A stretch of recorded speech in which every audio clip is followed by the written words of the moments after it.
Hello, what is going on, guys? Hucky Guy 1 here. Welcome to my review of Back to the Future. So, Back to the Future is directed by Robert Zemeckis and stars Michael J. Fox, Christopher Lloyd, Leah Thompson, Crispin Glover, and Claudia Wells. The story is basically about Marty McFly, who's basically living his own life until Dr. Brown shows him this time travel, where he does end up getting shot and killed, and then Marty basically gets away from him, which ends up making him go back to 1955, where he inadvertently altered the future after stopping his own father from getting hit, and it basically has to get both of his parents to fall back in love before, or there's this lightning strike that happens that will send him back to 1985. So the story, while it is kind of basic, I do think it kind of works for what they're trying to do. I mean, it's basically trying to explore the kind of concept of time travel, which wasn't really that common to see in movies back in the day when this was made. And I do feel like that the execution of this does work, as it's pretty much just tries to explain the time travel pretty well, like how it alters the future when you interact with others, and I do feel like that makes sense, as the time travel isn't really too confusing in this, as it does make sense with the way time travel is explained in this movie, and just how much the story works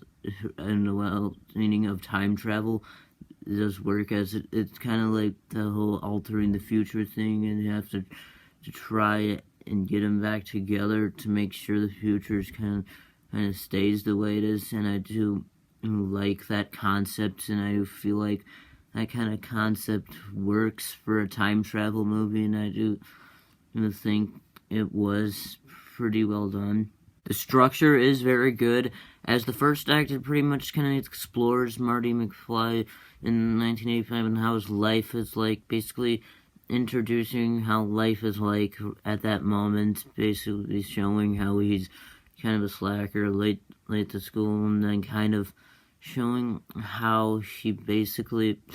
has this whole relationship with Jennifer, and I do think that it's a pretty good way to introduce you to these characters, and I feel like it makes sense. And there's the second act, which basically is where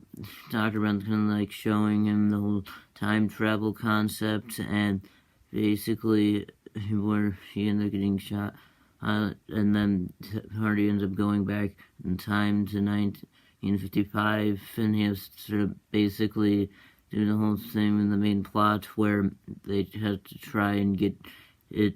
his two parents back together so the future isn't completely changed. They might not exist. And while they try to get to the lightning strike at the clock tower, and I do think that it really kind of works as it continues the story. Then there's the third act, which basically is where he eventually gets back to 1985, and then Dr. Brown's and it has turned out to have read the notes that he gave him and ended up surviving. I think the shot, and I just feel like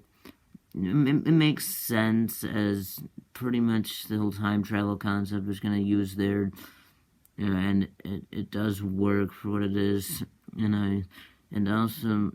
there's the whole ending where it kind of shows Dr. Brown saying that he needs help into the future, which basically is a setup for the next movie, and I do feel like that makes sense, as this was a planned out trilogy, you can tell, and I do feel like the ending does work out well with the whole kind of cliffhanger for the next movie, as it does kind of start to get you to know what they're gonna do in the next movie, and gives you an idea of what they want to do for the next movie, and I do feel like that's a good cliffhanger for this movie. The pacing is really good, as this movie does feel fully connected, and the whole pacing in this does really work for it, as it is pretty fast-paced for the most part, and I do feel like that it works for the movie, and it does make each scene feel connected, as well as basically having a film that feels completed. Marty McFly is a pretty well-written character, as basically kind of gives this core attributes of kind of like the slacker and kind of like friends with the Jennifer person as his girlfriend, and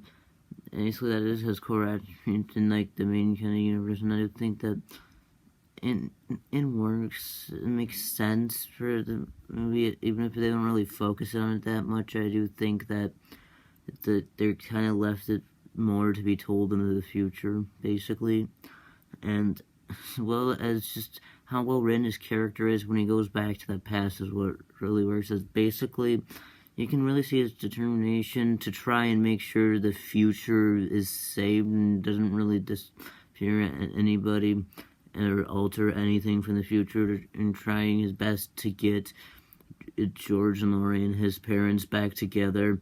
to try and make sure the future is restored to the way it is. And it does really show how much he cares about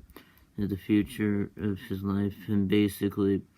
how much he cares about his parents. So Dr. Brown is a pretty well-written character. It's basically, he's written as like this smart scientist who invented time travel,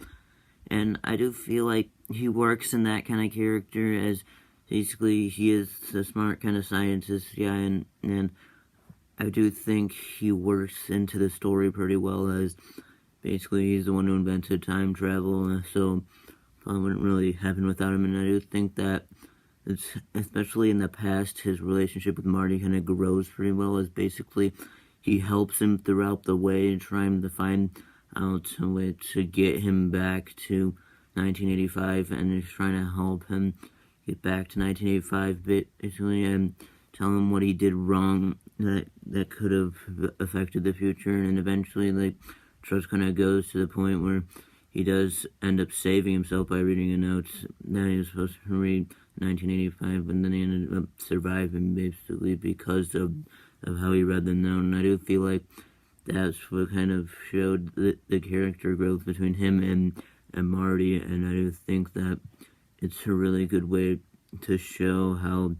much he kind of got closer and trusted him more by the time he was sent back to 1985. George McFly and Lorraine McFly, which are basically Marty's parents, are pretty well-written characters for what they are. I mean, in 1985, at the beginning of the film, they don't really have much character. I mean,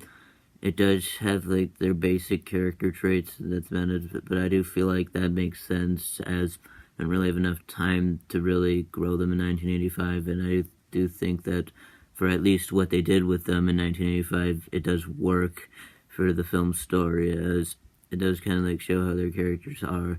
And then in 1955, when they go back in time, I do think that that's when their characters kind of grow a bit more, as then Marty accidentally kind of like alters the future. He's trying to help George or try and get with Lorraine, and I do think that that does really work for this film, as it does kind of like show how the relationship kind of grows throughout this film, and basically how George eventually got with her, as it does really work for the story. And then after Marty like goes back to 1985, it kind of showed their kind of basic characters again, and how they're kind of different after what happened when Marty traveled to the past. As basically it does make sense for it, and I do think that the relationship does have good growth, and for what they did with it, it does work for the story. The acting is really good, as Michael J. Fox does do a really good job playing Marty McFly, as in each and every scene he does feel like the character, as he does deliver the lines with a lot of confidence, and he does feel like the character. And then Christopher Lloyd as Dr. Brown, he does really stand out in this movie, as he does feel like he's into it, and as well as it seems like he's having a lot of fun in the role, and he definitely does feel like the character. And then there's Leah Thompson as Lorraine, who's doing pretty good, and then as well as Crispin Glover as George McFly does do a really good job, as well as both of them do really feel like their respective characters and do a pretty good job in their roles. The cinematography is great, as each shot does feel like it works for the moment, especially like when in the scene where they go back in time is a good example of the cinematography, and this is basically they do use multiple camera angles in that scene, where Marty is basically riding inside of the car and going back in time. As I do feel like they work, as it does show his emotion a lot, and it does work as well as when they do like the kind of wide shot, when like it shows the landscape of the scene most of the time, and when they use it, and it does work for the scenes that it's in. Lighting is very good, as when it's at night you can still see what's going on, and I definitely think the effect of it still makes it feel like it's night, but they do use enough lighting that you can see what's going on, and I do feel like it definitely worked for the movie. The editing is really good, as when it comes from one shot to another, it does feel like a smooth effect, and especially like in the scene once again where Marty goes back in time and driving the car, they do use a lot of camera angles, so they obviously needed to use editing there a bunch of times, and it does feel like it's a smooth effect whenever they go from one shot to another, and I do think it works for the movie, and as well as just when they go from one scene to another, the transitions feel smooth and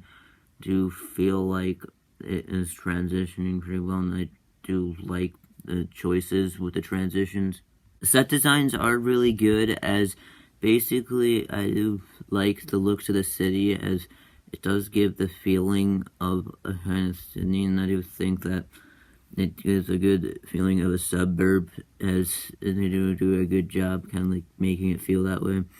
And I do especially like the scene in 1955, as it definitely does feel like it's 1955, and then I do think that it does give the effect of it with the sets, and I do really like that, especially I also like the parking lot, like where they go back in time through them. Like I do really like how they choose that kind of set for that, as it does work for the moment, and it's kind of like a more open space to drive, and I do think that it was a pretty good choice to do that. So overall, Back to the Future is a masterpiece and is one of my favorite movies of all time. So I'm going to give Back to the Future a 10 out of 10. That was my review of Back to the Future. What are your thoughts on Back to the Future? Tell me in the comments below. I'd like to thank you guys for watching, and I'll see you next time. Bye.